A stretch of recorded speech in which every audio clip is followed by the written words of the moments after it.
t'adorer, adorer. Nous sommes là pour t'adorer, le privilège que tu nous donnes. C'est la présence de notre Seigneur que tu nous donnes.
d'être admis, Seigneur, à ta présence, ô roi.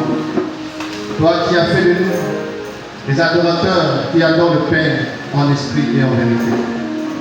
Merci, Père, pour ce temps, Yahweh, consacré au roi à te donner notre amour, Seigneur. Merci pour ton esprit. Merci pour le ministère angélique. Merci pour ton onction. Merci pour le ciel ouvert. Merci pour, ô roi de gloire et colis que tu as préparé encore ce jour. pour ton Église. Que la gloire te revienne. Au nom de Jésus-Christ, nous t'acclamons ce matin. Nous acclamons le roi de gloire. Alléluia.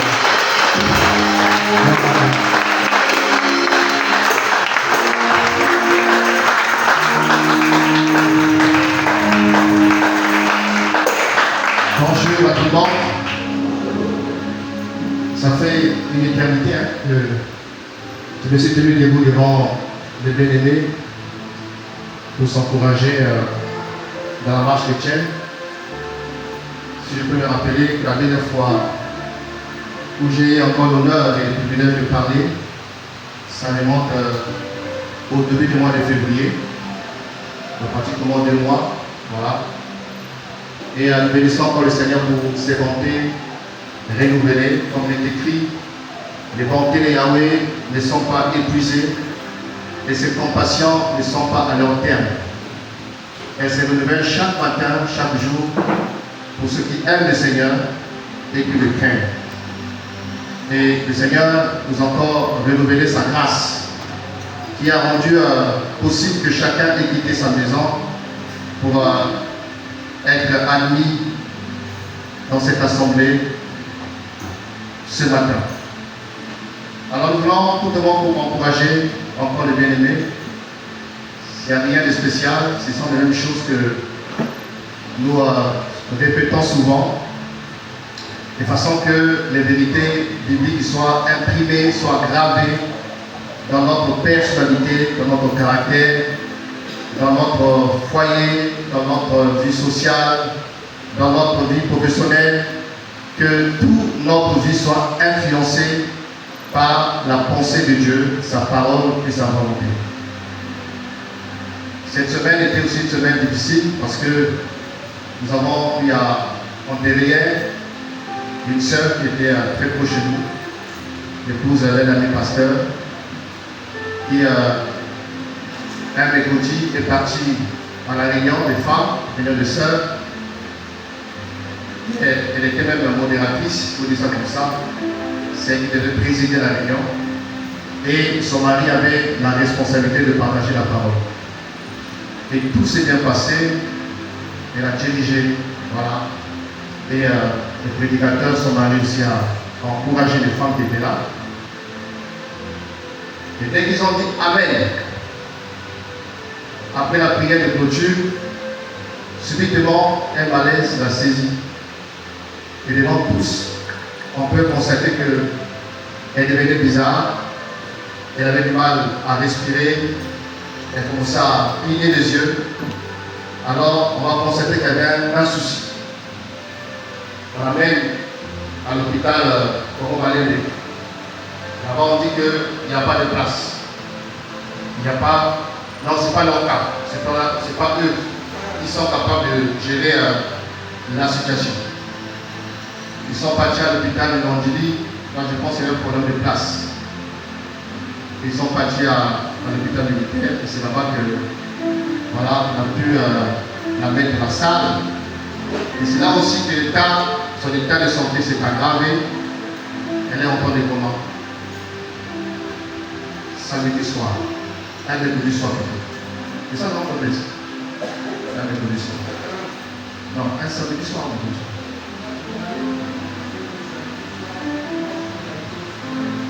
Ok. Alors, tous, ayant appris la nouvelle, on est parti à l'hôpital, voilà, en cascade, parce que c'est une soeur très proche, voilà, de nous. Priez pour que le Seigneur intervienne, qu'il fasse grâce. On a prié, et on est rentré. Et jour après jour, on continue à prier dans l'espoir que le Seigneur fasse grâce. Tous on croyait que voilà, le Seigneur devait faire un miracle pour qu'elle sorte de cet état d'AVC. Parce qu'elle a fait un AVC. Et moi, j'étais à Indonésie. Un soir, je pense à 21h que je reçois la nouvelle qu'elle était partie. Quel choc. C'était pas facile. Cette nuit, je n'ai pas dormi. Je sais bien, mais on a prié. Elle a encore toute la vie devant elle. Un mari qui pour lui qui avait, qui a Tia, voilà, le besoin de sa femme et des enfants qu'il a laissés d'eux. C'était pas facile à avaler, mais il fallait s'incliner à la souveraineté du Seigneur. Alléluia. Dieu est souverain et parfois nous sommes invités à nous incliner tout simplement à sa souveraineté, même quand ça fait mal, même quand c'est douloureux. Comme ce chant que nous chantons souvent, voilà. Notre Dieu qui est dans les cieux, que ton règne vienne sur la terre, que ta volonté soit faite, comme elle est faite dans les cieux. Notre Dieu qui est dans les cieux, que ton règne vienne sur la terre, que ta volonté soit faite, comme elle est faite dans les cieux. Oh Rabbi, simplement ta volonté. Oh Rabbi, simplement ta volonté. Même si c'est compliqué, oh Rabbi, simplement ta volonté. Même si c'est difficile, oh Seigneur, simplement ta volonté. Même si c'est douloureux, oh roi, simplement ta volonté. Même si je ne comprends pas, oh Seigneur, simplement ta volonté. Oh Marie, oh Marie, simplement ta volonté. Oh Marie, oh Marie, simplement ta volonté. Voilà, simplement Seigneur ta volonté, même si c'est compliqué, même si je ne comprends pas, même si c'est difficile, même si c'est douloureux, mais simplement ta volonté. Et ce départ aussi nous a enseigné que nous devons être toujours prêts. Alléluia. Et la vie est imprévisible, frères et sœurs. La vie est imprévisible. Il a que le Seigneur qui connaît le lendemain, qui connaît ce qui va se passer dans quelques secondes, dans quelques minutes, dans quelques jours. Donc on doit toujours être prêt. Et pour la sœur, c'est beau de voir que la dernière action qu'elle a fait avant de partir, alléluia, elle était en train de servir le Seigneur. Une belle mort, un beau départ. Elle est morte dans le sacerdoce. Elle est partie pendant qu'elle exerçait son sacerdoce à l'égard du Seigneur. Donc, occasion encore ce matin de nous encourager, de marcher toujours d'une manière agréable au Seigneur. Parce qu'on ne sait pas à quel moment le Seigneur peut dire, bon Richard, c'est fini, rentre à la maison. Ravi, rentre à la maison. Loïc, rentre à la maison. Mais dans quel état? Dans quelle attitude? Dans quelles circonstances? Dans quelles conditions chacun de nous renverra à la maison? Elle s'est mise à partager son témoignage de sa tante qui était une chrétienne. Elle était un peu souffrante. Et un matin, elle a demandé que tous les enfants soient à la maison. Alors, les enfants se sont arrangés à être là. Et elle a commencé à leur parler, à leur exhorter, à les encourager à l'unité, à les encourager à s'aimer, à les encourager à combattre les antivaleurs, à rester soudés. Et elle dit, bon, fermez les yeux, je vais prier pour vous. Elle a commencé à prier, elle a commencé à bénir ses enfants, à bénir chaque enfant par son nom. Et quand elle a dit Amen, elle est partie. Alléluia. Quand elle a dit Amen, elle a expiré et s'en est allée. Et la sœur disait que j'étais choqué. Et comment est-ce que quelqu'un peut mourir comme ça? Il dit, oh, c'est une belle mort, maman. Une belle mort dans le sens qu'elle a pris tout son temps à régler les problèmes et aussi à bénir sa famille et à partir. Comment partirai-je? Comment rentrerons-nous à la maison un jour? Alléluia.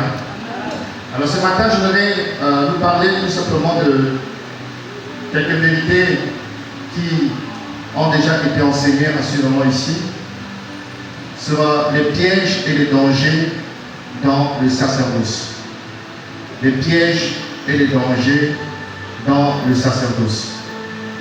J'ai dit que notre sœur, elle est partie en plein exercice de son sacerdoce.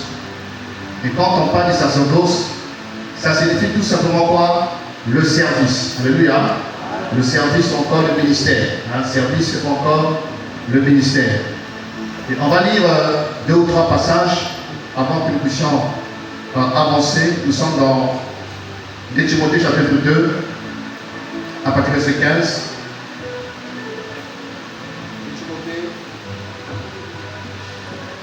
2 Timothée chapitre 2, verset 15, pour le passage, il dit ceci.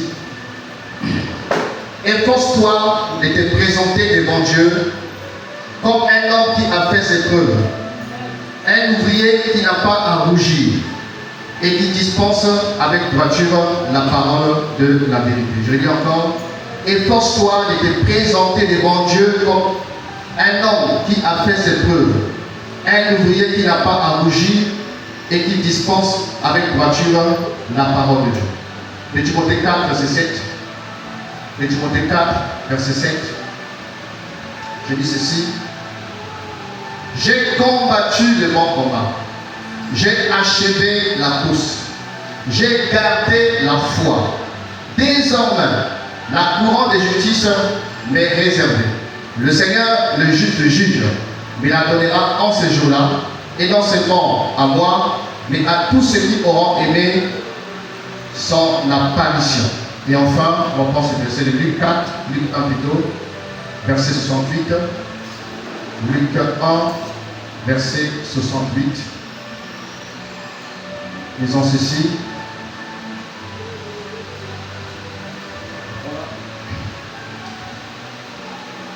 Béni soit le Seigneur, le Dieu d'Israël, est-ce qu'il a visité et racheté son peuple. Il nous a procuré une pleine délivrance dans la maison de David, son serviteur. Comme il en avait parlé par la bouche de ses saints prophètes, depuis les siècles, la délivrance de nos ennemis et de la main de tous ceux qui nous haïssent. Ainsi fait-il miséricorde à nos pères, et se souvient-il de sa sainte alliance. C'est en le serment qu'il a juré à Abraham, notre père. Enfin, verset 14. Ainsi nous accorde-t-il, après avoir été délivrés de la main de nos ennemis, de pouvoir sans craindre lui rendre un culte. Délivré pour lui rendre un culte. Alléluia. Alléluia. On est là? Amen. On n'est pas dans le cimetière ici. Hein? Alléluia. Amen. Alors, les pièges et les dangers dans le sacerdoce. Comme je l'ai dit, que le sacerdoce vient de service, vient du ministère. Et les derniers versets qu'on a lus de Luc chapitre 1, il est écrit que Jésus-Christ, le puissant sauveur, nous a été envoyé par le Père. Envoyé pour nous sauver, envoyé pour nous libérer, envoyé pour nous délivrer de la main de nos ennemis, nous délivrer de la puissance des ténèbres, nous délivrer de l'esclavage mondain, pécheresse, autrefois qui nous rétenait. Et on dit que après avoir été délivrés, que nous puissions le servir sans crainte. Le servir sans crainte. Donc nous sommes sauvés pour servir le Seigneur. Nous sommes délivrés pour servir le Seigneur. Et même qu'Israël, aussi longtemps qu'il était dans l'esclavage, ne pouvait pas servir Élohim, ne pouvait pas adorer le Créateur. Il fallait d'abord qu'il sorte de la captivité, de la servitude, de l'esclavage, pour qu'il soit apte et disposé à servir le Seigneur et à adorer le Seigneur. Donc chacun, l'Église, est constituée des anciens prisonniers, des anciens esclaves, des anciens captifs de Pharaon, du péché, de l'alcool, du sexe, de toutes ces choses dans lesquelles nous étions en prison. Et si, comme Israël, nous avons été délivrés, nous avons été sauvés, c'est pour que nous puissions aussi adorer le Seigneur et le servir. C'est vrai que le but final, c'est le ciel. Le but final, c'est la vie éternelle. Le but final, c'est l'éternité avec le Seigneur dans sa présence. Mais étant sur terre, nous avons encore une mission, un travail accompli avant que nous puissions rejoindre notre époux dans les cieux. Donc, je rappelle encore cette vérité que nous sommes sauvés pour servir. SS, sauvés pour servir. Sauvés pour adorer. Sauvés pour être utile pour le royaume. Sauvés pour être un missionnaire. Sauvés pour être un instrument. Voilà, de délivrance, de salut, de restauration des familles, des peuples dans cette génération.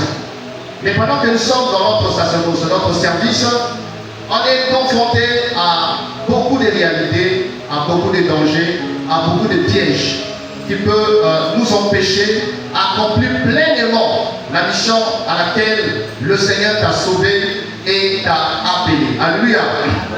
Et quand on regarde le sacerdoce lévitique, voilà, qui est différent avec le sacerdoce de Christ, ça veut dire que dans la nouvelle alliance, le Seigneur a fait de tous les croyants des sacrificateurs. Il a fait de nous un royaume de sacrificateurs.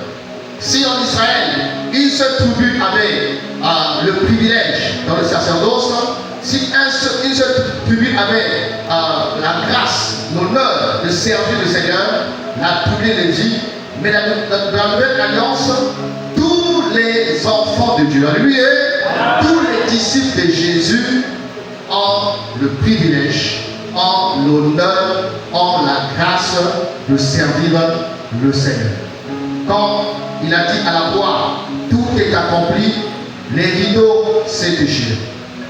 Les rideaux qui séparaient le lieu saint, le très saint, a été déchiré. C'était un message pour dire à la nouvelle génération que dorénavant, tous nous avons accès dans le lieu très saint. Dorénavant, tous ceux qui ont cru en Jésus, tous les disciples de Jésus, tous ceux qui sont engagés à servir le Seigneur ont le privilège d'entrer dans le lieu très saint. Donc il a fait de nous un royaume des sacrificateurs. Chaque chrétien a le privilège d'entrer dans les sacerdoces, de servir, d'être utile pour le Seigneur. Et il y a trois aspects dans le sacerdoce. Le premier aspect, c'est le sacerdoce à l'égard du Seigneur. Notre sacerdoce, pour ne pas dire notre appel, notre ministère, notre service commence d'abord devant les trônes, commence d'abord dans la présence de Dieu, commence d'abord à l'égard du Seigneur. Et le sacerdoce prioritaire, pour ne pas dire premier, qui commence dans la présence de Dieu, fait de nous des adorateurs. Alléluia. Amen. Des adorateurs. Bénissons le Seigneur pour le partage de notre frère Rochelle, qui nous avons rappelé que, à l'image des créatures célestes qui devant les trônes ne se lassent pas, ne se fatiguent pas à adorer, à louer, à chanter sans. Nous aussi, nous sommes invités à être ces adorateurs qui adorent le Père en esprit et en vérité. C'est dommage qu'on soit toujours en train de nous rappeler ce pourquoi on vient aux réunions. Il faut que ça s'arrête. Il faut que ça s'arrête. Si ton cœur n'est pas disposé à être cet adorateur qui adore le Père, reste pour toi à la maison. Mais ce n'est pas intéressant qu'on vienne aux réunions et qu'on soit toujours nous rappeler qu'il faut chanter, il faut battre les mains, il faut se lever, il faut se prosterner. Ça, c'est de l'enfantillage. Ça, c'est de l'immaturité. Alléluia. Il faut qu'on sorte de ça. Quand tu quittes ta maison dans le but d'aller à la réunion, c'est que tu sais le pourquoi pour lequel tu viens ici. Tu viens ici non pas pour qu'on regarde tes beaux vêtements. Tu viens ici non pas pour qu'on regarde ton beau visage. Tu viens ici non pas pour que les gens puissent remarquer ton français, mais tu viens ici pour le contempler. Alléluia. Nous venons pour le Seigneur. Nous venons pour le glorifier. Les modérateurs ne sont pas des DJ qui doivent animer, chanter, pas le même. Non, ce n'est pas des DJ, c'est alléluia. Chacun doit être conscient que j'ai quitté ma maison, alors peu importe les soucis, peu importe les bobos, peu importe les choses qui ne marchent pas, que je n'ai pas bien mangé un soir, mon mari m'a énervé, ma maman, on s'en fout de tout ça. Alléluia. On s'en fout de tous ces chichis. On est là, les amis, pour mettre à côté tous ces bêtises, tous ces bobos, ces soucis. On renonce à ces choses. Même si j'ai mal, je tiens ma douleur, tu te tais. Je suis venu ici pour glorifier Dieu. Notre sacerdoce commence d'abord pour lui d'abord, pour le servir, pour le louer. L'énergie que nous avons, il y a des gens ici, même pour chanter, chaque côté de lui, tu as à peine d'entendre sa voix. Mais il faut le voir parler à la maison. Et les filles, Amen. Alléluia. Mais quand on arrive à l'assemblée, on fait l'économie de la voix, l'économie de l'énergie, l'économie de la puissance vocale. Ça c'est quoi? Ça c'est la sorcellerie, ça. Amen. Alléluia.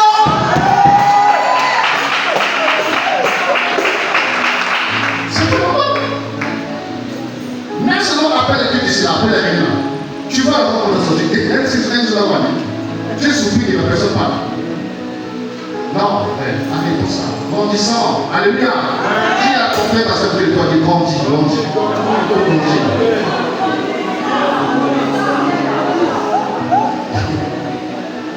Le sacerdoce commence dans la présence du Seigneur, qui nous donne la responsabilité, le privilège d'être des adorateurs, d'être ceux qui louent le Seigneur. Le deuxième sacerdoce, c'est le sacerdoce à l'égard des frères et sœurs. C'est ce qu'on appelle l'édification. C'est ce qu'on appelle la communion fraternelle. Donc ce sacerdoce nous amène à nous édifier en fonction des grâces et des capacités qu'on a reçues. Parce qu'il n'y a pas d'enfant de Dieu, des disciples de Jésus, qui n'a pas de dons, qui n'a pas de charisme. Tout chrétien né de nouveau a forcément un don, a forcément une grâce, a forcément un don spirituel. Et c'est donc que tu as reçu, la grâce que tu as reçue, cette capacité que le Seigneur a mis en toi par le Saint-Esprit ne t'appartient pas. Cette capacité t'a été donnée pour le mettre au service des saints. Il y a des cas comme des bons dispensateurs, des diverses grâces de Dieu, que chacun de vous mette au service des autres la grâce qu'il a reçue. Que chacun de vous mette au service de l'autre la grâce qu'il a reçue. On n'est pas dentiste pour soigner ses propres dents. On n'est pas chirurgien pour ouvrir son propre ventre. N'est-ce pas? Quand tu es dentiste, c'est pour soigner les dents des autres. Quand tu es chirurgien, c'est pour ouvrir les corps des autres personnes et les soigner. De même, la grâce que tu as reçue, ce n'est pas pour toi, mais c'est pour moi. C'est pour que tu l'exerces en faveur de ton frère et de ta soeur.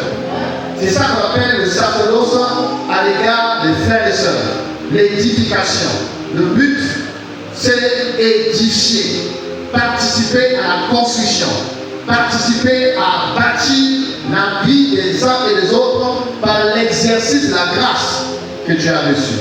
Il y a certains qui sont appelés à la prophétie, il y a ceux qui sont appelés à l'enseignement, il y a ceux qui sont appelés à prophétiser, à évangéliser, que chacun soit à sa place. Ainsi, nous sommes en train d'exercer quoi? Le sacerdoce fraternel, le sacerdoce à l'égard des frères et sœurs. Alléluia.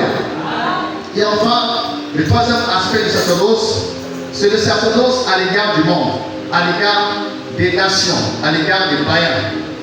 Et il est écrit dans 2 Corinthiens 5, verset 18, que le Seigneur nous a donné quoi? Le ministère de la réconciliation. La parole de la réconciliation. Il n'a pas donné ça seulement aux prédicateurs. Mais il a donné ce ministère à tous les enfants de Dieu, qui nous invite à évangéliser, à gagner les âmes, à partager l'évangile dans votre famille, dans le milieu professionnel, à l'école, dans les quartiers, que soit par nos paroles, soit par notre vie, que nous puissions présenter la personne du Seigneur. Qu'on soit des canaux, des canaux par lesquels la parole, la bonne nouvelle du Seigneur sera partagée à ceux qui sont encore dans les ténèbres. Et dans nos familles, il y a encore beaucoup qui sont encore dans les prisons. Parmi nos amis, on va constater qu'il y en a plusieurs qui ne connaissent même pas ce que c'est la bonne nouvelle. Dans nos quartiers, nos voisins, parfois plusieurs ne savent même pas que nous sommes chrétiens. Alors que nous avons un sacerdoce, une mission à l'égard du monde, un sacerdoce à l'égard des incroyants. C'est dommage de voir que dimanche après dimanche, réunion après réunion, nous venons toujours seuls. Rarement, quand on demande à la fin s'il y a des visiteurs, quelqu'un a la main pour dire qui t'a amené ici. Non, c'est la seule famille. Par quel moyen que tu es arrivé ici? Non, le frère X m'a invité, m'a parlé de Jésus, m'a partagé la parole.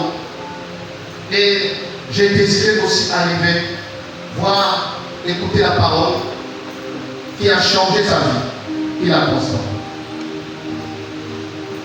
Frères et sœurs, nous avons une responsabilité à l'égard du monde, à l'égard des incroyants. J'aime bien ce passage.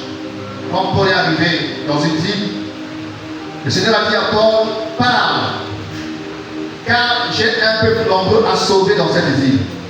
Parle, parce que j'ai un peuple nombreux à sauver dans cette ville. Pour que ce peuple soit sauvé, il fallait que Paul ouvre la bouche. Il fallait qu'il leur parle. Comment croiront-ils s'il n'y a pas des gens qui annoncent, qui prêchent? Comment croiront-ils s'il n'y a pas des personnes qui ouvrent la bouche et qui sentent la trompette? Comment croiront-ils s'il n'y a pas le sel, s'il n'y a pas la lumière qui est en train d'accomplir ce pourquoi le Seigneur l'a sauvé? Celle de la terre et la lumière du monde. Alléluia. Les pièges dans le sacerdoce. Comme je l'ai dit que dans la vie chrétienne, qui peut être comparé à la marche, qui peut être comparé à la course. Paul dit dans 1 Corinthiens 4, 7 qu'on a lu, il dit j'ai combattu le bon combat. J'ai gardé ma foi. Désormais, la couronne m'est réservée. Il est conscient qu'il a travaillé. Il est conscient qu'il a fini. Je vais encore les versets. J'ai combattu le bon combat. J'ai achevé la course. J'ai gardé la foi. Alléluia. J'ai gardé la foi. Quand nous courons, c'est une course. Et dans cette course, si on ne veille pas, on peut tituber. Dans cette marche, si on ne veille pas, on peut tomber dans un trou. Il y a tellement d'embûches, il y a tellement d'adversité, il y a tellement de combats qui nous invitent à la vigilance. Car plusieurs, mes amis, ont commencé à courir et se sont arrêtés. Et plusieurs continuent à courir, mais ils sont sortis du chemin que le Seigneur avait tracé pour eux. Et plusieurs, mes amis, se sont arrêtés dans la course. Et le Seigneur nous demande d'accomplir pour nous. Alors, quels sont ces différents pièges que ce matin on peut rappeler, auxquels on peut être confronté dans le service ou encore dans le sacerdoce? Parmi les pièges, je parlerai de l'orgueil. Alléluia. L'orgueil. L'orgueil qui fait partie aussi des dangers. L'orgueil qui fait partie des pièges qui peuvent nous disqualifier, qui peut nous amener, mes amis, à s'éloigner de l'essentiel, à ne pas réaliser le but pour lequel le Seigneur nous a sauvés. Et on n'a pas le temps d'aller en profondeur, mais dans les Écritures, nous avons beaucoup d'exemples bibliques où on peut constater les impacts négatifs de l'orgueil, parmi lesquels Satan. Quand on lit les passages qui parlent de ce personnage, on peut remarquer que parmi les choses qui a précipité sa chute, c'était quoi? L'orgueil.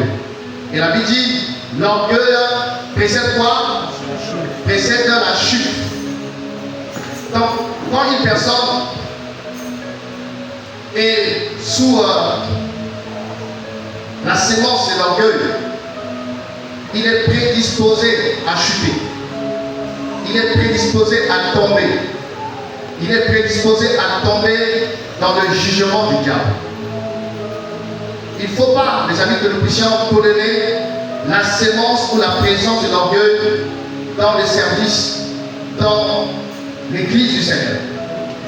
Le Seigneur t'utilise puissamment. Il t'a équipé. Quand tu lèves la main, les entends. Quand tu couvres la bouche, des révélations. Alors tu commences à s'enfler. Tu commences à t'enorgueillir. Tu commences à te considérer comme étant extraordinaire.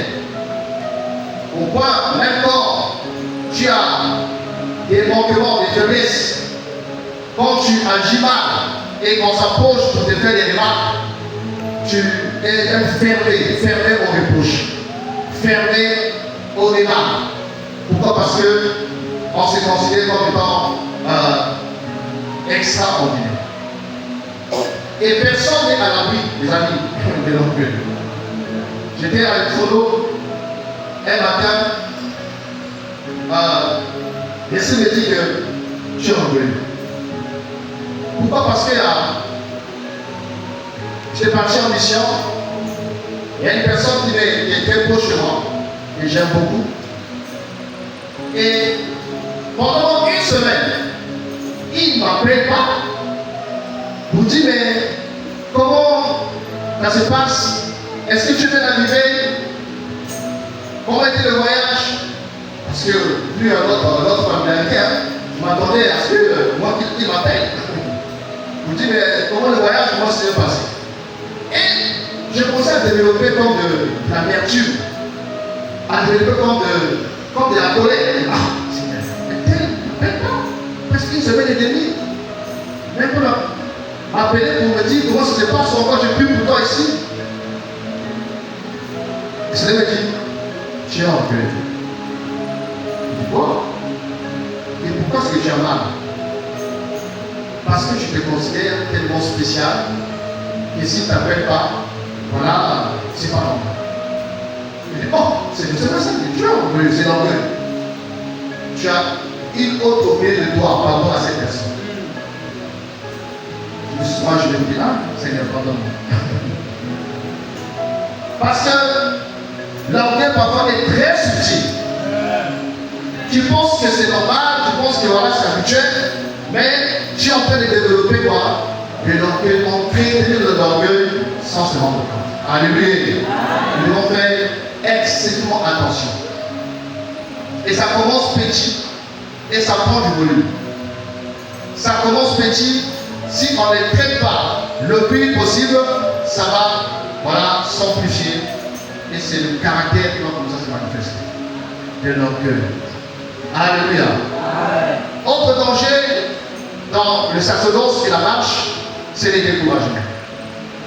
Ça fait partie des réalités auxquelles les serviteurs de Dieu que nous sommes, les servants de Dieu que nous sommes, pouvons être confrontés.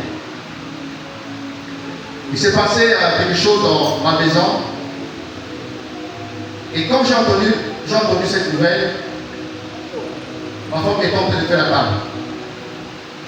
Du coup, j'ai perdu l'appétit.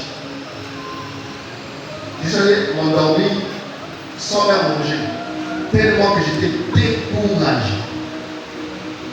Et le matin, quand je me suis réveillé, j'ai du mal même à prier pour adorer le Seigneur. Pourquoi? j'étais découragé. Et le découragement est souvent une arme que l'ennemi utilise pour déstabiliser notre foi, pour déstabiliser notre consécration, pour déstabiliser notre zèle. Et le découragement n'est autre que le résultat de la mauvaise gestion de nos émotions, des nouvelles, des réalités, des circonstances auxquelles on est confronté. Si on les prend là, ça va commencer à nous ranger. La sœur dont j'ai parlé, qui est partie, c'est vrai que le Seigneur a décidé sur l'événement, mais on peut constater qu'il y avait des éléments déclencheurs de l'APC dont elle était victime. Une semaine avant son départ, elle appelait une sœur qui a dans la Bible. Elle a commencé à lui partager son cœur. Elle lui dit comment elle était fatiguée du poids de la vie, qu'elle était fatiguée du statu quo, qu'elle était fatiguée des choses qui ne marchaient pas, jusqu'à dire je préfère que le Seigneur prenne mon âme. Je préfère m'en aller. Elle a encore aussi appelé notre sœur Prisca. Elle a dit vers 2 heures, il y a le certain message qui allait dans le même sens. Qu'elle était épuisée, découragée à cause des réalités et des circonstances dont elle était confrontée dans son foyer, dans son ménage. Et ces choses, mes amis, auxquelles on ne peut y échapper parce qu'on est sur la terre. Alléluia. On est sur la terre, confronté à des situations sociales, confronté à une réalité familiale, confronté à l'adversité spirituelle, confronté à des combats. Et si toutes ces choses précitées sont mal gérées, ça peut aussi favoriser des mauvais fruits. Le Seigneur, comme dans sa parole, il nous invite à ne pas s'inquiéter. Quand il dit ne vous inquiétez de rien, c'est pour se nous protéger. Alléluia. C'est une sécurité morale et spirituelle. Ne vous inquiétez de rien, mais en toute chose, faites connaître vos besoins par des prières et des supplications. Et il y a des fardeaux également qu'on ne peut porter seul. Comment est-ce que toi tu es marié, tu as ton mari à côté, mais tu gères des choses dans ton cœur qui t'écrasent, qui t'étouffent. Comment est-ce que toi, qui es entouré de frères et sœurs, tu portes des fardeaux qui te font perdre parfois le sommeil et après le souffrir. On doit apprendre, mes amis, à se confier d'abord au Seigneur. Alléluia. Alléluia. Amen. Le Seigneur qui a dit de charger-vous sur lui de tous vos soucis. On doit apprendre à se décharger. Parce que souvent les enfants du Seigneur ne se déchargent pas. Ils font comme cette histoire que j'ai écoutée quelque part. Une maman qui revenait des champs avec son wagon de bois. Alors en rentrant chez elle, un monsieur qui passait dans son luxe, il va constater que ça pèsait sur la dame, la vieille. Et il va inviter cette dernière à monter à l'arrière. Il dit, monte, je vais te déposer. Et pendant qu'il voulait, il entend derrière des cris, des gémissements. Il dit, oh, mais qu'est-ce qui se passe? Et quand il s'arrête, il constate que la dame était dans la voiture, mais toujours avec son fardeau sur la tête. Donc quand le véhicule avançait avec des secousses,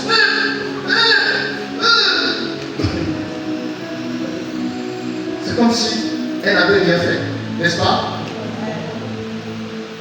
Et c'est le cas de plusieurs, même ce matin ici. Ils viennent voir le Seigneur. Le Seigneur, tu vois ce fardeau, Seigneur, ma situation, mon mari, ma femme, mes enfants, les boulots, le voyage, les combats, tout ça. Oh Seigneur, je me décharge sur toi. Seigneur, Seigneur, on prie. Et quand on dit Amen, tu récupères encore ton fardeau, tu t'en vas. Et quand on regarde rien. Alléluia. Le signe qui montre qu'on s'est vraiment déchargé, c'est ce que dit Philippiens 4:6. Ne vous inquiétez de rien, mais en toute chose, faites connaître vos besoins à Dieu par des prières et la paix de Dieu. Alléluia. La paix de Dieu qui surpasse toute intelligence gardera vos cœurs et vos pensées. Quand on s'est vraiment confié, le résultat, c'est la paix. Et le Seigneur mettra dans ton cœur, même quand il n'y a pas encore la solution. Anne l'avait dit quand elle est allée au temple, après qu'elle ait parlé au Seigneur, elle avait dit que son visage avait changé. Donc si sur son visage on pouvait lire la détresse ou encore l'angoisse, et après qu'elle s'est confiée au Seigneur, son visage rayonnant avait changé. Il montre qu'elle s'est vraiment déchargée. Frère, les temps sont difficiles pour tous. Et c'est vraiment de plus en plus difficile. Alléluia.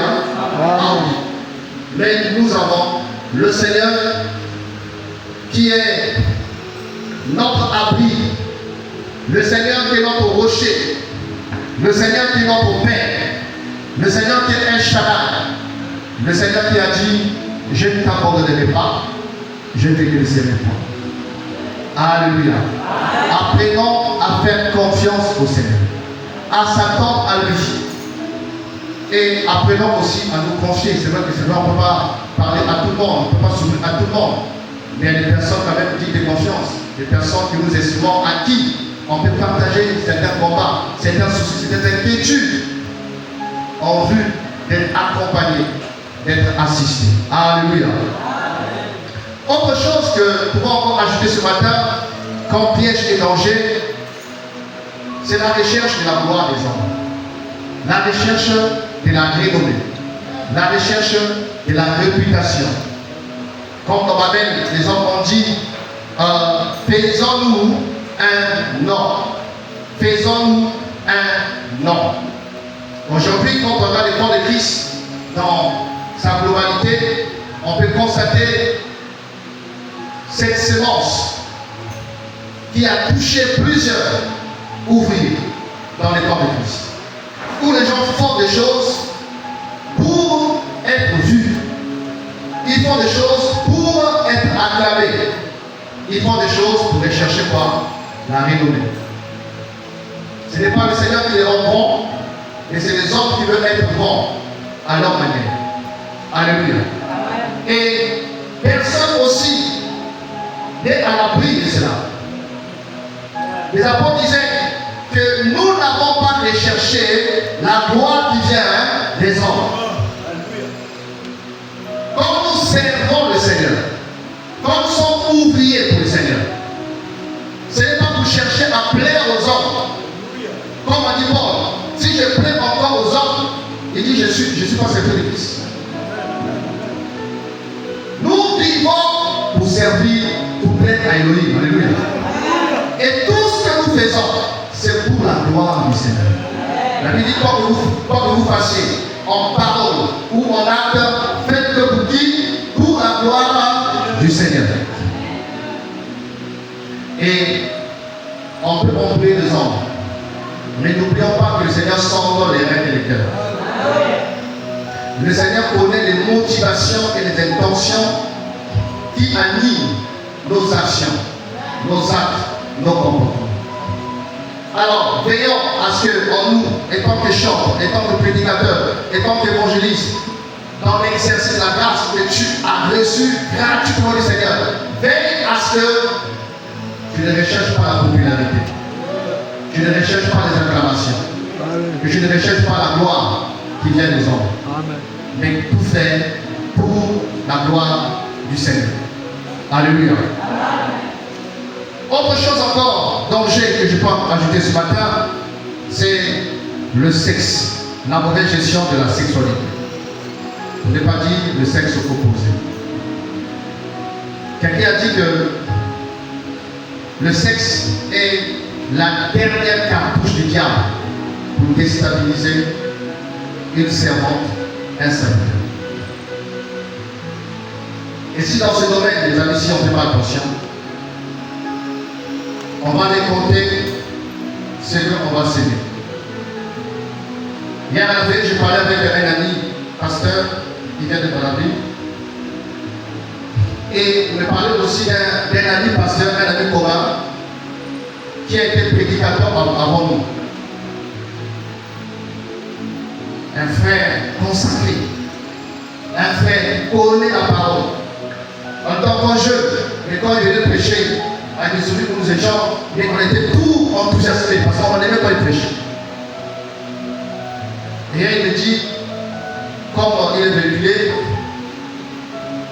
il avait croisé une jeune fille à l'arrêt, une année comme ça. Comme il y avait trop de gens, par compassion, il a fait rentrer la jeune fille dans sa voiture. Jusqu'à la déposer chez elle. Et depuis ce jour-là, un lien s'était tissé entre lui et cette dernière. Malheureusement, il a encore réparti là-bas une fois, deux fois. Et il a charbonné. Au lieu de s'arrêter là, il a entretenu cette relation d'adultère pendant une année. Une année après, qu'il vient avouer voir sa femme et les anciens. La vie secrète cachée qu'il était entré de lui. Quand j'ai entendu ça, je me dis, j'ai tremblé. Alléluia. Pourquoi j'ai tremblé? Je me dis non.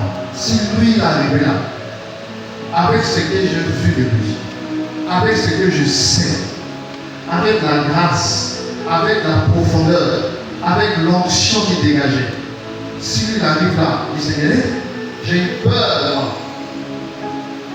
Et la conclusion dit que personne n'est infaillible. Alléluia. Personne n'est infaillible. Un témoignage que j'ai écouté sur internet d'un ouvrier, un pasteur qui parlait de lui, ce pasteur avait grâce. De façon que quand il priait chez lui à la maison, la nuit, si les sorciers volaient là, les sorciers tombaient par terre. Par ces prières, beaucoup de sorciers sont morts dans les quartiers où il était. Un nombre de prières et qui dégageait une grande autorité dans la délivrance. Alors tellement qu'il était sérieux, il était intègre, il était consacré, les sorciers se sont concertés. Alors ils ont dit, bon, cet homme-là pour la voir, il faut la donner cartouche comme je l'ai dit. Alors une sœur s'est infiltrée dans l'assemblée, qui avait beaucoup de moyens. Et elle a tout fait pour se rapprocher du pasteur et devenir un partenaire officiel du ministère. Et comme c'était elle pas ses moyens, alors elle a commencé à entretenir la famille pastorale. Au point où elle pouvait envoyer sa femme au Bénin, à Cotonou, pour aller faire des affaires. Donc on peut dire, alléluia, le Seigneur envoyait quelqu'un pour s'occuper de l'homme de Dieu. Mais un jour, sa femme est partie en voyage, toujours pour aller sa primogénite, se ravitailler. La dame est arrivée pour dire, pasteur, j'ai une situation, j'aimerais que on parlait et qu'on prie ensemble. Alors comme la maison du pasteur était à 2 pas de l'église, si tu es bon d'accord, allons au temple là-bas, je vais t'écouter et on va discuter. Malheureusement, l'erreur qu'elle a fait, c'est qu'elle était à 2 le soir, 19h29. Et elle a fabriqué l'histoire pour toucher et c'est le mot l'homme de Dieu.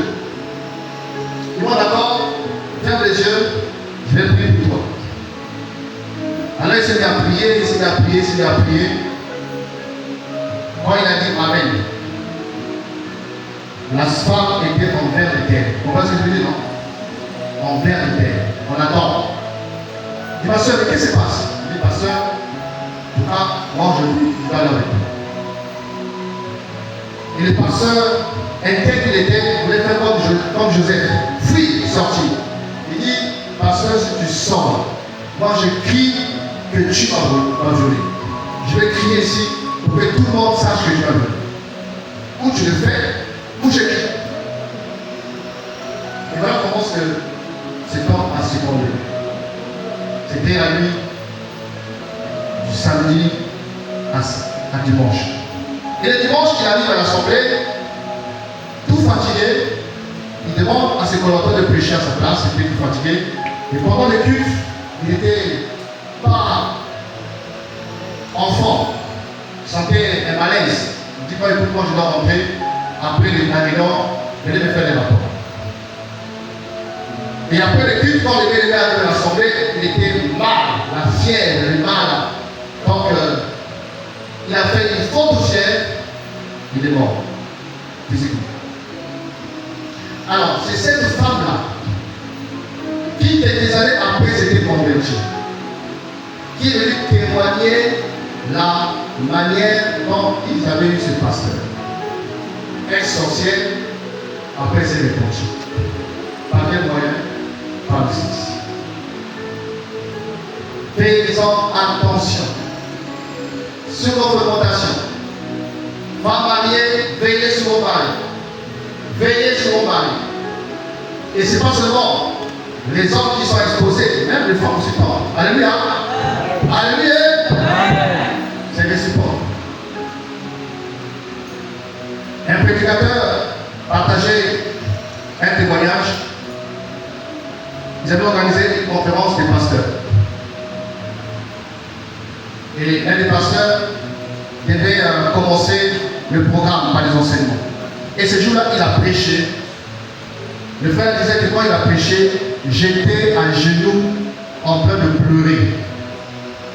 Parce que ce qu'il avait dit, tu peux t'agenouiller et pleurer, donc je pleurais comme un enfant.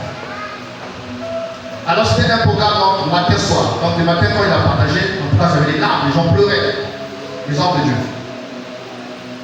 Et après la réunion du soir, une sœur s'est approchée, dit au pasteur, j'ai besoin de parler, j'ai une situation. Je lui dis, qu'est-ce que tu peux parler? Non, voilà, il y a un homme de Dieu qui m'a fait avorter 3 fois.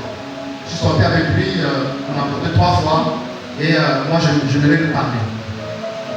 Et le frère dit, ah, si tu veux parler, écoute, il y a un orateur qui a parlé ce matin-là.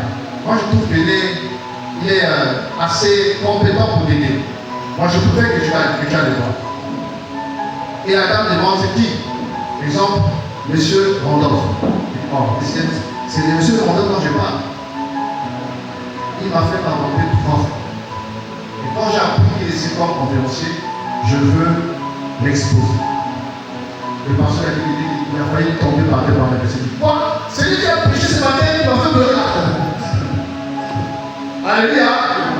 C'est pour montrer comment ce que j'ai dit, les apparences sont comment? Faisons attention. On peut être un bon prédicateur au péchoir, mais autre chose meilleure. Amen. Que Dieu nous garde. Autre chose qu'on peut dénoncer ce matin comme piège et danger, ce sont, je dirais, ce qu'on appelle le plafonnage. Le plafonnage. Qu'est-ce que veut dire par le plafonnage? Le plafonnage, c'est une attitude d'une personne qui pense qu'il est arrivé déjà.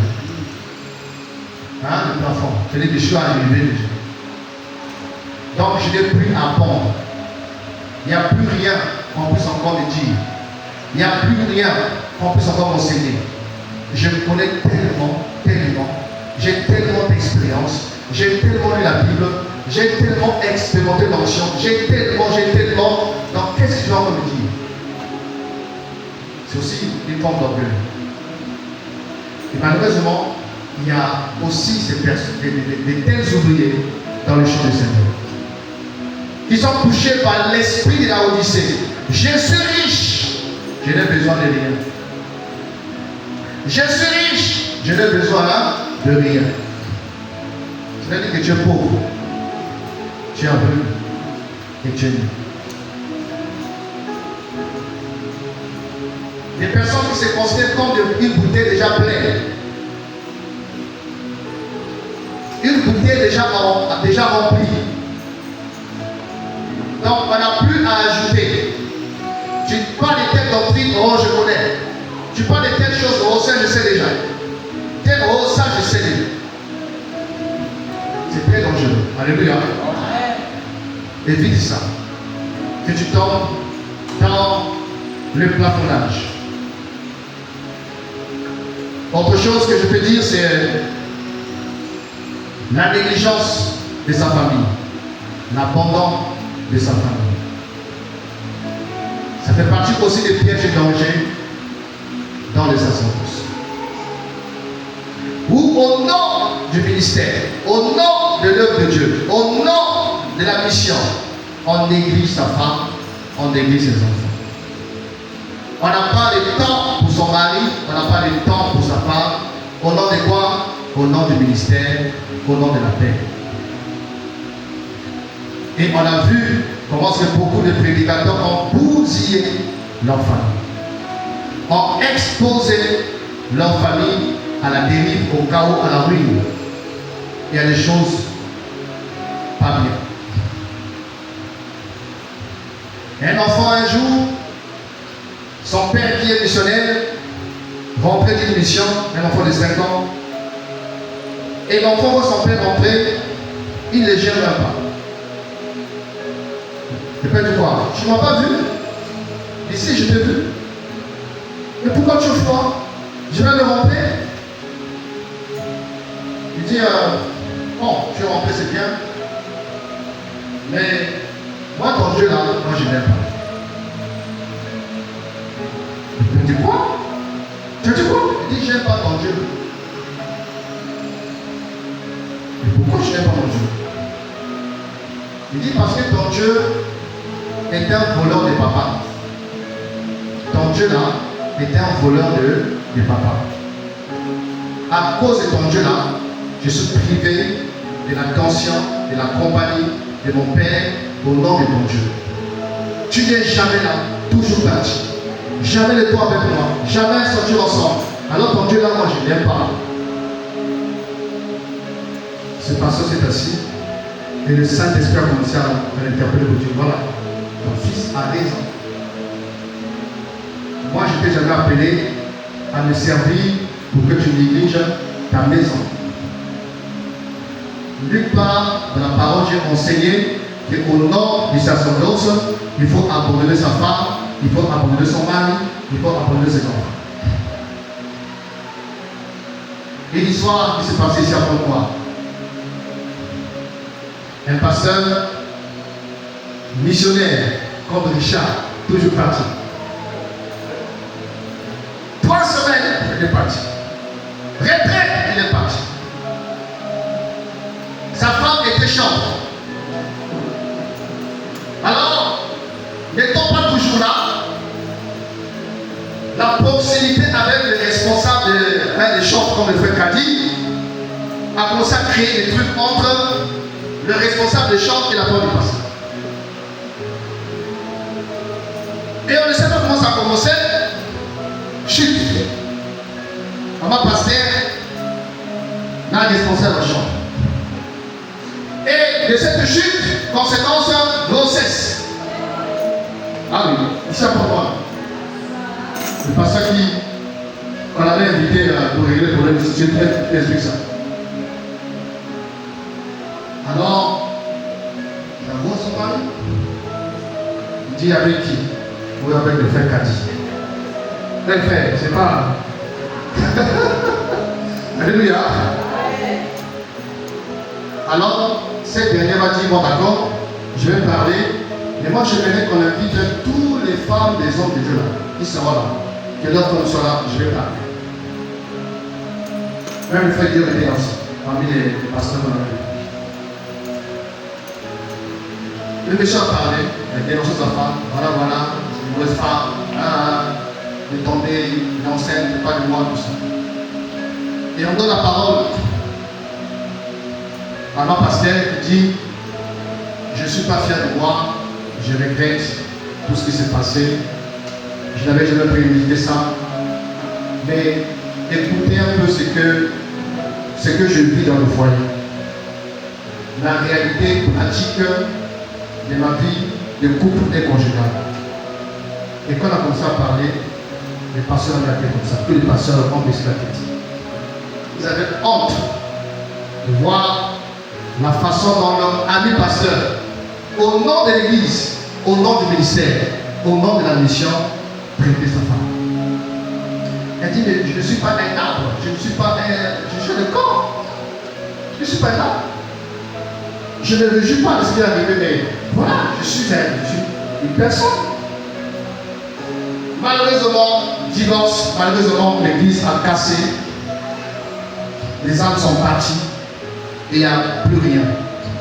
Alléluia. L'abandon de sa famille au nom du ministère.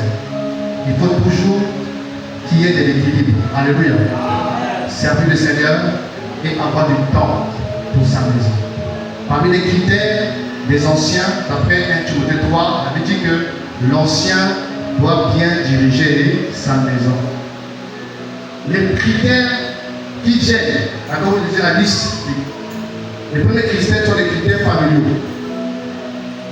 Qui sont aptes à pécher, ça vient après. Mais les critères d'abord, on dit, il doit bien diriger sa maison et ses enfants doivent être bien élevés. Alléluia. C'est important de rappeler ça, non? Amen.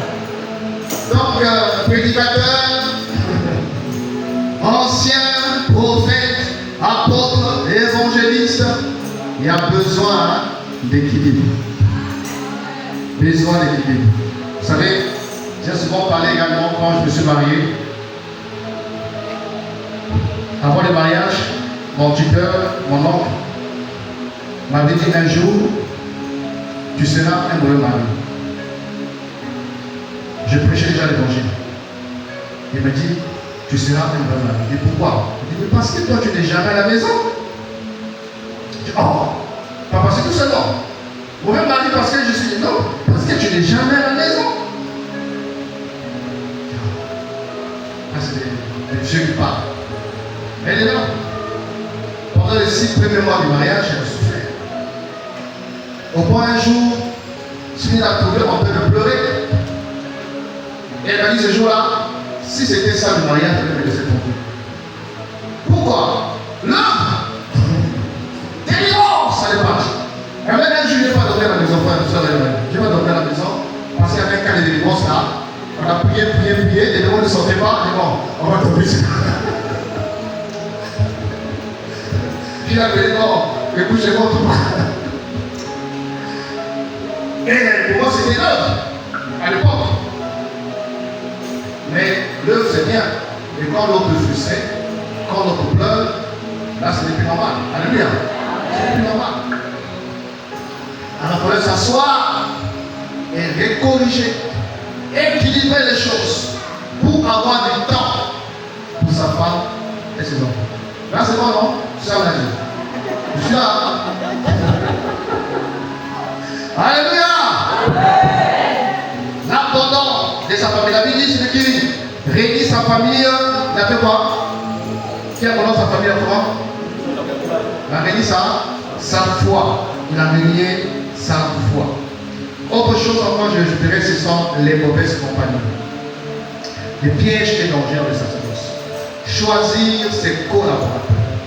Choisir les amis avec qui nous travaillons dans le monde. Choisir ses partenaires. Mes amis, les temps sont mauvais et le milieu chrétien devient de plus en plus toxique et très glissant. Si tu ne connais pas, mes amis, l'identité, si tu n'as pas les témoignages de l'esprit par rapport à une personne, à une sœur, il faut faire très attention. Il y a des gens qui sont dans les connexions qui n'ont rien à voir avec l'évangile. Il y a des gens qui sont des alliances qui n'ont rien à voir avec le Saint-Esprit. Et collaborer ou marcher avec des personnes dont on ne connaît pas l'esprit qui les anime, ou encore les dépôts qui ont en eux, ça peut s'avérer très très très dangereux. Alléluia. Je vous ai parlé de mon histoire. Un de mes pasteurs, je le connaissais pasteur, mais il avait changé. Il était rentré dans la formation de vie. Et il avait la responsabilité de recruter des pasteurs sérieux. Donc quand il reconnaît un pasteur qui a un vrai appel, alors il doit s'infiltrer, s'approcher pour tout faire enrôler cette personne. Mais quand je l'ai rencontré, pour moi, j'avais l'ancienne image de lui, avec qui on était ensemble, on parlait prier pour les gens, tout ça. La personne avait viré à longtemps. Alléluia. La Bible dit, les mauvaises compagnies corrompent le bon mœurs. Malheur aux enfants rebelles qui prennent des résolutions, qui font des alliances sans l'associer. On doit être ouvert au corps de Christ. Je suis contre l'esprit sectaire. Alléluia. Voilà. Nous ne sommes pas le corps de Christ. Nous ne sommes pas les seuls enfants du Seigneur. Dieu a ses enfants partout. Mais s'il y a une personne avec qui on doit faire chemin, on doit te connaître. Alléluia. On doit te connaître. Deux hommes marchent ensemble sans s'accorder. Ne peut pas marcher s'il n'y a pas d'accord. On s'accorde, on peut se partager. Voilà l'œuvre. On peut travailler dans l'œuvre. Donc veillons aussi à ce que nous puissions avoir la connaissance des hommes, des femmes, des partenaires, des collaborateurs avec qui nous collaborons, parce qu'il y a plusieurs qui ne sont plus avec Dieu. Plusieurs sont sortis de la sainte doctrine. Plusieurs ont embrassé la cabale des pratiques qui n'ont rien à voir avec la vérité. Et nous devions faire extrêmement attention. Alléluia. Voilà un peu ce que je voulais vous partager. Il y a beaucoup à dire, on peut ajouter prochainement autre chose. Il y a plein de dangers et plein de pièges, mais on peut se contenter de ces différents aspects que ce matin je viens de souligner. Que Dieu nous garde. Alléluia. À ne pas finir comme Samson. À ne pas finir comme plusieurs qui ont bien commencé et ont mal fini. Regardez l'histoire de Samson. Samson avait un appel. Samson avait une mission. Et quand Delilah vient dans sa vie, cette femme également avait un appel, avait aussi une mission. Donc Samson et Delilah ou Dalila, voilà. Samson et Dalila sont deux missionnaires. C'est la confrontation des missionnaires. Alléluia. L'autre a reçu l'appel pour libérer Israël. Mais Dalila également avait une mission pour faire chuter Samson. Donc quand le Seigneur nous appelle à une œuvre, à une mission, l'ennemi aussi équipe des esprits, équipe des entités, équipe des personnes pour une mission aussi en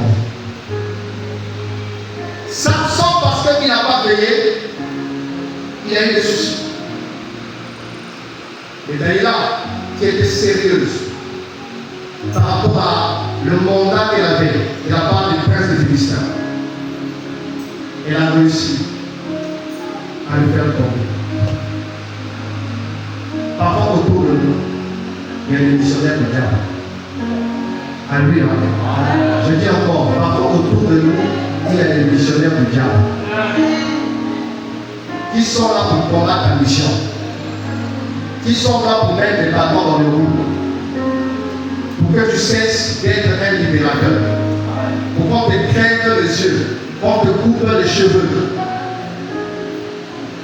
Et Dalila a mené Samson dans un terrain où il reconnaissait quoi?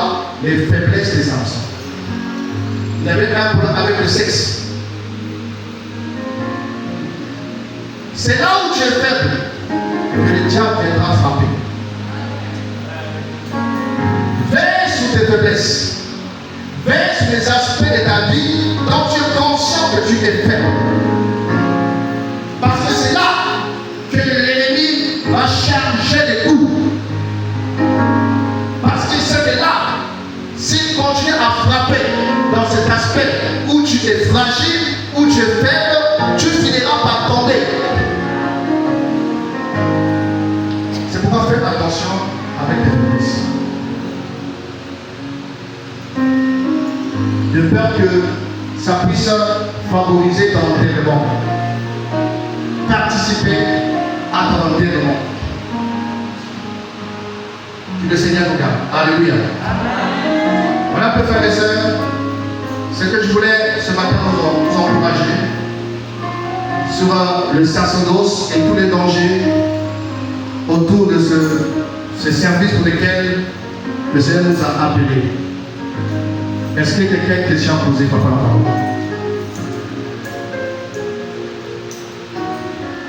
Est-ce qu'il y a une question à poser pour la parole?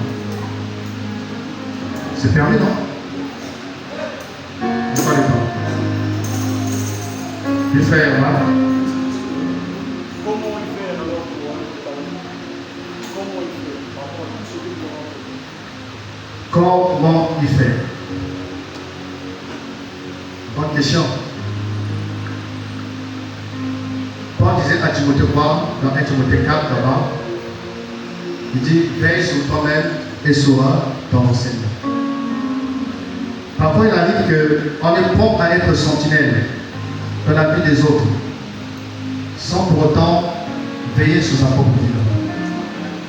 Le Seigneur a dit avant d'ôter la paille dans l'autre, ôte avant la poutre qui est dans ton œil.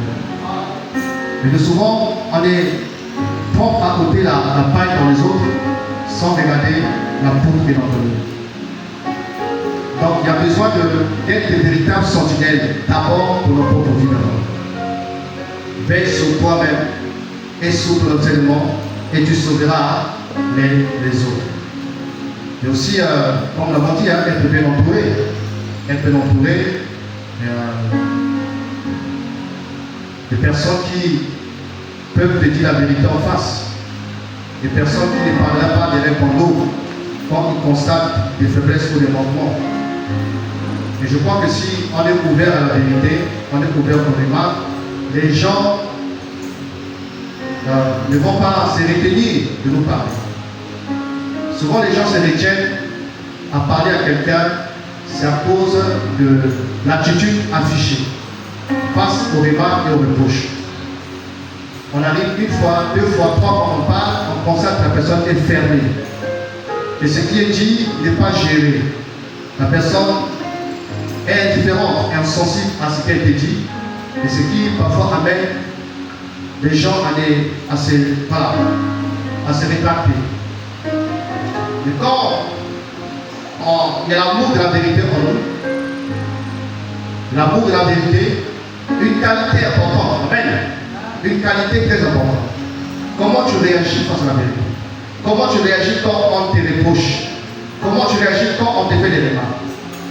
Alors, la bonne attitude encourage aussi les personnes à nous parler, à nous interpeller. Et nous avons en nous l'esprit prophétique, le Saint-Esprit. Un vrai enfant du Seigneur est interpellé intérieurement par le Saint-Esprit.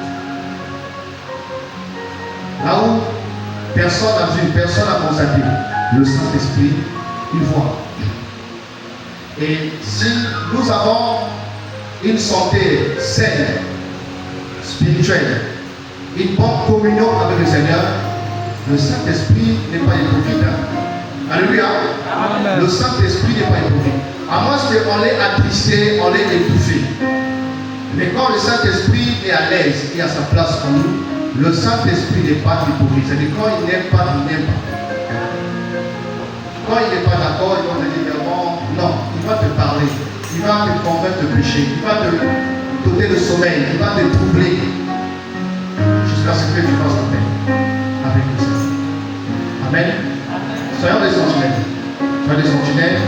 Et en prétenant notre communion personnelle avec le Seigneur, c'est dans cette intimité-là, cette communion avec le Seigneur, que le Seigneur nous ouvre les yeux, le Seigneur nous montre des choses, le Seigneur indexe, le Seigneur parle dans les songes, par les visions, au travers d'autres personnes. Donc, il faut être sensible, il faut être attentif. Il peut passer sur par des frères et sœurs pour t'interpeller, pour attirer notre attention par rapport à une déviation. Et si on n'est pas sensible, on est distrait, on aura du mal à discerner l'interpellation du Seigneur. Amen. Gloire à Dieu. Question? Une question? Allez-y, mon frère.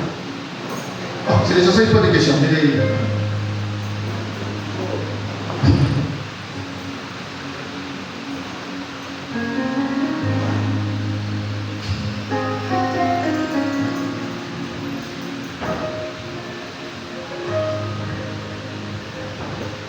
Je bénis le Seigneur pour ce moment. C'est vraiment très édifiant. Et c'est des appuis pour nous. Et comme vous venez de le constater, ou comme tu viens de le constater, si c'est les anciens qui posent des questions, c'est que nous sentons premièrement être les plus interpellés par rapport à ce partage. Okay. Parce que ça nous fait poser des questions, ça nous fait réfléchir et ça nous met en garde. Okay. Béni soit Dieu pour ce partage. Merci. Je voudrais poser une question, mais qui certainement a eu quelques éléments de réponse, mais je voudrais avoir plus de confirmation en écoutant les réponses que tu as données à la question de l'ancien Herman. Je prends l'exemple de Dalila qui vient d'être cité, sinon déjà dans mes notes, je l'ai positionné aussi comme exemple. C'est que lorsque nous faisons les Écritures, on constate que la relation de Dalila et Samson était quelque chose que Dieu avait prévu. Les parents se sont opposés, mais avec le temps, certainement, ils ont prié et ils ont compris que la chose venait de Dieu. Mais seulement, il se fait constater dans mes analyses que Samson n'a certainement pas su gérer des informations personnelles dans son alliance avec Dieu qu'il n'aurait pas dû dire à n'importe qui. Surtout en voyant dans quel sens, peut-être en n'ayant pas remarqué dans quel sens, Dalila ne cessait de lui poser ces questions. Je reviens à Abraham, qui également, pour les mêmes raisons conjugales, les sentiments conjugaux, va être confronté à une difficulté. Sinon, la première difficulté, c'est que cet élan, par la proposition de Sarah, sa femme, il finit par avoir un enfant qui n'était pas dans les plans du Seigneur. Et de l'autre côté, lorsque Sarah lui dit de chasser Agar et l'enfant, Abraham devient mécontent. Il était obligé d'aller consulter Dieu. Maintenant, pour nous, anciens prédicateurs, enseignants, ou du moins qui sont déjà vus au niveau de l'exercice du sacerdoce, parce que c'est de ça qu'il s'agit, quelle attitude devons-nous avoir par rapport à certaines informations que le Seigneur nous confie? Parce qu'on n'est pas loin d'entendre quelquefois au niveau de nos épouses que c'est vrai, on est marié, mais il ne me dit pas tout. Et quand on dit tout, ça veut dire que rien ne caché. Mais on se rend compte que, avec le temps, est-ce qu'on a su comprendre quelle est la mission du Seigneur dans cette femme à mes côtés? Parce que là, vous avez évoqué cet aspect. Et c'est vraiment très important.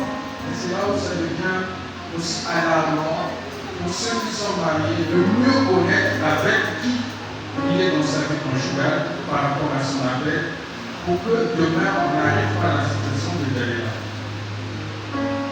Est-ce qu'on peut tout dire? Ce que le Seigneur nous dit, est-ce qu'on peut tout dire? Sachant que quelque part, Abraham n'a pas dit à Sarah que je vais aller sacrifier Isaac sur la montagne. C'est vraiment ça la question. Est-ce que nous pouvons tout dire? D'accord. C'est une question qui reviendra, c'est pas ici. Même au niveau de toi, elle, ça reviendra, on ne nous dit pas tout. D'accord, merci. Au temps normal, on doit tout dire à son conjoint. Mais quand on voit le Seigneur, il va dire aux apôtres que j'ai beaucoup de choses à vous dire, mais vous n'êtes pas prêt à les supporter. Vous n'êtes pas prêt à les supporter.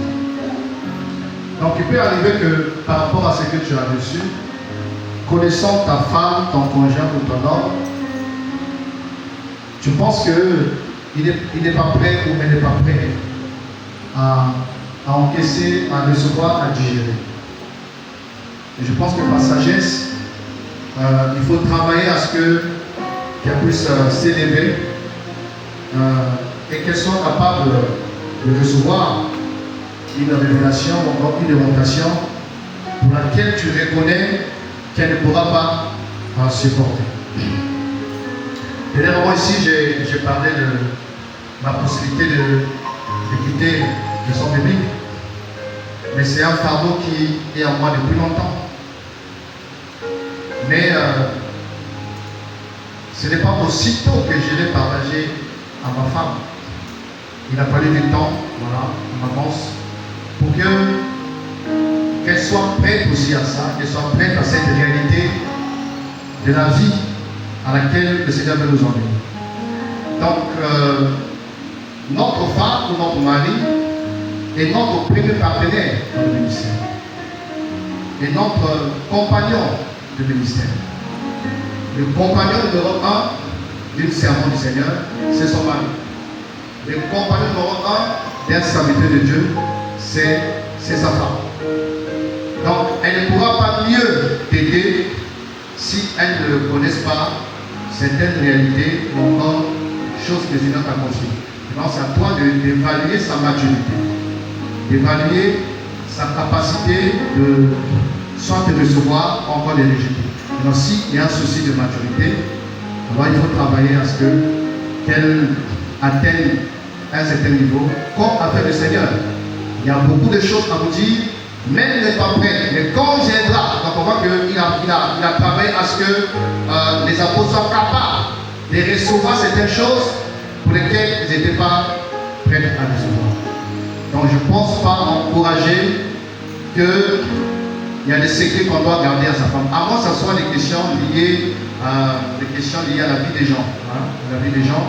Par exemple, je vais dire à ma femme, quand une soeur vient se confier à toi, de façon confidentielle, tu gardes ça pour toi. Il ne faut pas m'en parler. La gestion de l'œuvre. Ouais, je parle dans les cas où tu as dit que tu as entretenu une âme qui t'a partagé sa vie. Est-ce que tu es obligé d'en parler à ta femme? Non. Non.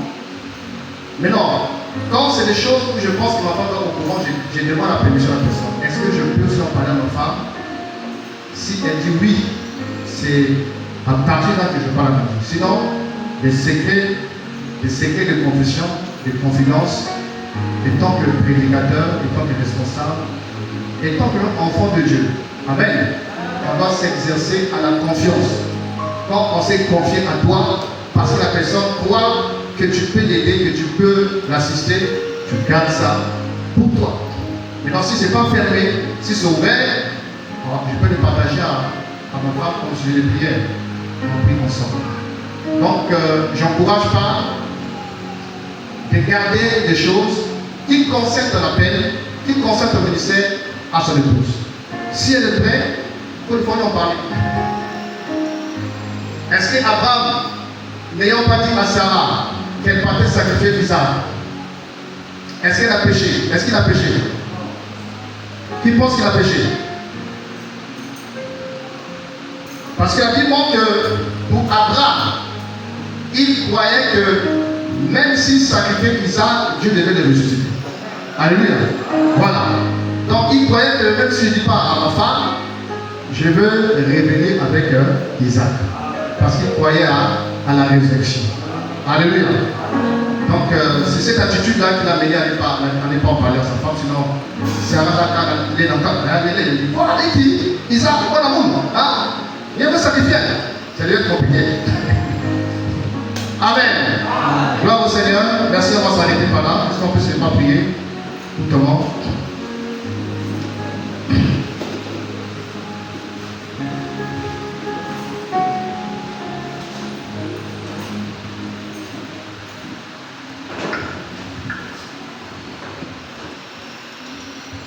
Je t'emploie.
Des dangers dans la marche de la course. Il te protège. Expose tes faiblesses au Seigneur. Et implore son secours ce matin. Lui seul est déplacé pour t'aider, ma soeur, mon frère. Lui seul peut te garder fidèle. Merci à Père de gloire. Merci encore pour ce matin, Seigneur. Pour ta parole que tu envoies comme la pluie dans nos Seigneur. Parce que tu as vu les dangers dans nos vies. Parce que tu as vu Satan qui est en train, oh roi, de lui tuer les pièges. Parce que tu vois les combats autour de nous, Seigneur. Parce que tu as vu, oh roi, les conciliabules, le roi des ténèbres. Parce que tu as vu les sirènes des eaux. Parce que tu as vu les sorciers. Parce que tu as vu les satanistes. Parce que tu as vu les incantations. Parce que tu as vu les plongées des méchants. Parce que tu as vu, oh roi, il y avait encore roi des réalités. Oh, il y avait tant le service. Seigneur, ce matin, nous prions de nous secourir, au roi, et de nous délivrer, au roi de notre Père, de tout ce qui pourrait, pour notre Père, nous disqualifier, de tout ce qui pourrait, au roi de voir, nous désorienter, de tout ce qui pourrait nous souiller, de tout ce qui pourrait, au roi, nous tuer, de tout ce qui pourrait, pour notre Père, notre roi. Oh, Yahweh, nous appuyons sur moi. Seigneur, aide-moi, Seigneur. J'ai besoin de toi. Ma soeur a besoin de toi. Mon frère a besoin de toi.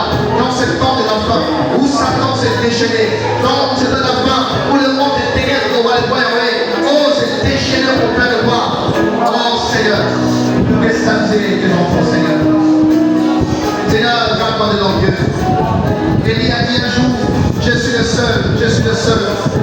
Il a pu être le seul qui te craignait. Il a pu être le seul qui t'aimait.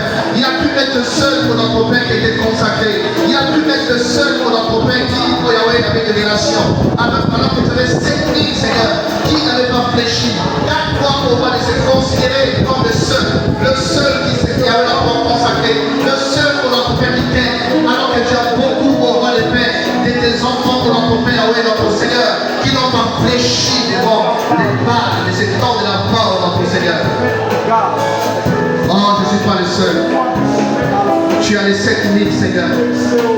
Tu as les 7 000 au roi. Donc tu entretiens le secret. Des hommes et des femmes qui t'aiment. Des hommes et des femmes qui sont consacrés. Des hommes et des femmes qui ont une intimité commune avec toi, Seigneur. Des hommes et des femmes qui ont une profondeur, Seigneur.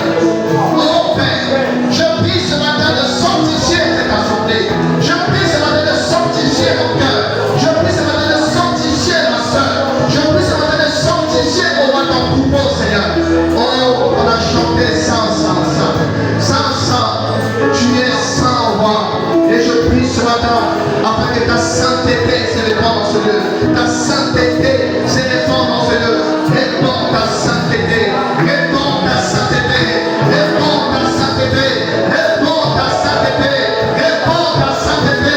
Réponds ta sainteté, Seigneur.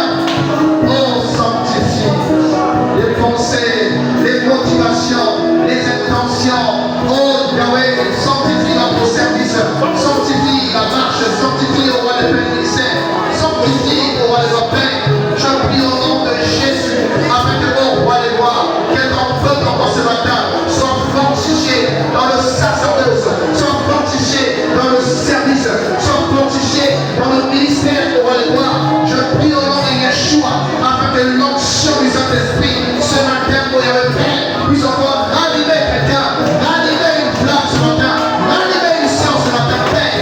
Oh, toi qui as perdu la vie de prière, sois restauré ce matin au nom de Jésus. Reçois encore la force que tu as perdu plein de voir dans le nom de Jésus, mon notre Père. Maintenant je prie afin qu'une force au roi de voir, la force de la parole, la force de l'esprit, mon notre Père, puisse toucher quelqu'un, puisse toucher dispenser ce matin, Père, qui a besoin de toi, Seigneur. Relève cette armée. Relève cette armée, Seigneur.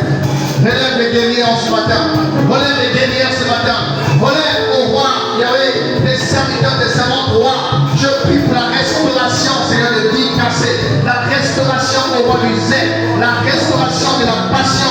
La restauration au roi de l'engagement. La restauration pour notre Père de la soif. Au nom puissant de Jésus. Oh, toi qui s'est éteint. Toi qui est en train de t'éteindre. Oh, ce matin, je te protège sur toi. Allume-toi ce matin. Allume-toi ce matin. Allume-toi ce matin. Au nom de Jésus-Christ, au roi de ton Père. Seigneur, ranime la flamme. Ranime la flamme de ta présence au roi. De la vie de quelqu'un ce matin, Père, roi. Que la flamme de ta présence au roi Yahweh soit ranimée, Seigneur. Soit ranimée au notre Père. Dans le nom puissant de Yeshua. Au nom puissant de Yeshua. Au nom puissant de Yeshua. Au nom puissant de Yeshua. Que le sommeil quitte au Yahweh notre Père. Un cœur ce matin, Père. Que le sommeil quitte pour notre Père. Une âme ce matin, Père. Que le sommeil quitte pour notre Père de roi. Oh, Père, que ce matin soit libéré de la somnolence, libéré de la fatigue, libéré de la douleur. Au nom de Jésus. Au nom de Jésus. Au nom de Jésus. Au nom de Jésus. Au nom de Jésus. Alléluia, alléluia, alléluia, alléluia, alléluia, alléluia, alléluia, alléluia, alléluia, alléluia, alléluia, alléluia, alléluia, alléluia, alléluia.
te lèves pour vaquer au sacerdoce. Il est temps que tu te lèves pour me servir avec zèle, pour me servir dans la sainteté, pour me servir avec vérité, pour